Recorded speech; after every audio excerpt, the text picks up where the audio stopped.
नमस्कार मंडळी. तर आज फायनली होता आमचा गावी असणाचा शेवटचा दिवस. म्हणजेच आज आम्ही रिटर्न ठाण्याला जायला निघणार होतो.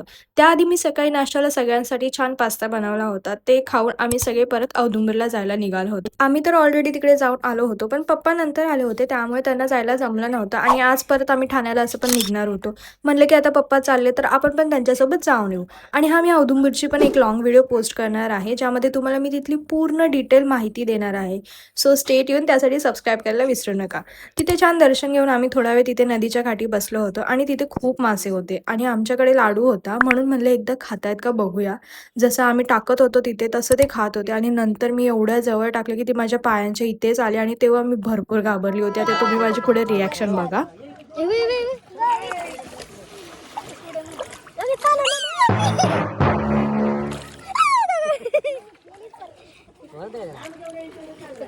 त्यानंतर बाहेर भरपूर ऊन होतं, त्यामुळे मस्त असं थंड उसाचा रस पिला. त्यानंतर घरी येऊन आम्ही जेवलो आणि टेरेसवर ना मावशीने खूप सारे प्लांट्स लावले होते, तर म्हणलं ते बघूया. आणि इथे ना कढीपत्ता, मोगरा, मिरची, आळूची वडीची पानं असतात ना, एवढे सगळे प्लांट्स इथे लावले होते. त्यानंतर आमची पॅकिंग सुरू झाली आणि आज रिया माझ्या मागेच लागलेली की माऊ माझ्या हातावर मेहंदी काढून दे, थोडी का होईना पण मेहंदी काढून दे. म्हणलं ठीक आहे. मग तिच्या हातावर मी छोटीशी अशी सिंपल मेहंदी काढली. तुम्हाला कशी वाटली हे मला कॉमेंट सेक्शनमध्ये नक्की सांगा. आणि माझ्या पप्पांना ना धपाटे खूप आवडतात, त्यामुळे आज मावशीने रात्रीच्या जेवणासाठी तेच केलं होतं. रात्री मस्त जेवण केलं आणि आम्ही आमच्या प्रवासाला निघालो. तर चला आता मी तुम्हाला ठाण्याला पोहोचल्यावरच भेटते. बाय.